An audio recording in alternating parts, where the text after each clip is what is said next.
বিসমিল্লাহির রহমানির রহিম।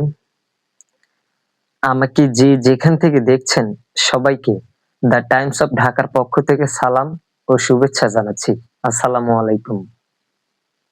প্রিয় দেশবাসী, আপনারা জানেন গতকাল ও আজকের ভূমিকম্পে যখন বাংলাদেশ বা ঢাকার ভবনগুলো দুলছিল, তখন কিছু মুহূর্তের জন্য একেবারে স্তব্ধ হয়ে গিয়েছিলাম। আতঙ্কে বুকটা কাঁপছিল। আর কয়েকটা ঝাঁকুনি দিলে বাংলাদেশ বা ঢাকায় হয়তো লাশের মিছিল পড়ে যেত। নিমিষে শেষ হয়ে যেত গোটা শহর, পরিণত হতো নিস্তব্ধ এক কবরস্থান। দয়াময় এই যাত্রায় আমাদেরকে রক্ষা করেছেন। এই যাত্রায় আমাদের বাঁচিয়েছেন, হেফাজত করেছেন মহান রাব্বুল আলামিন। প্রভু হে, তুমি বড়ই মেহেরবান। আল্লাহু আকবার।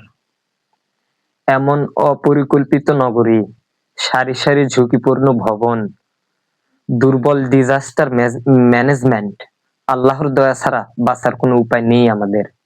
আমরা তা সকলে ভালো করেই জানি।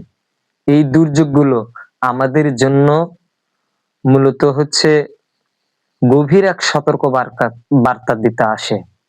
গোটা জনপদকে সামান্য এক ঝাঁকুনি দিয়ে তিনি রিমাইন্ডার দিচ্ছেন যে, বুঝাতে চাচ্ছেন বাড়াবাড়ি, সীমালঙ্ঘন যাই করো না কেন, নাটাই কিন্তু আমার হাতেই।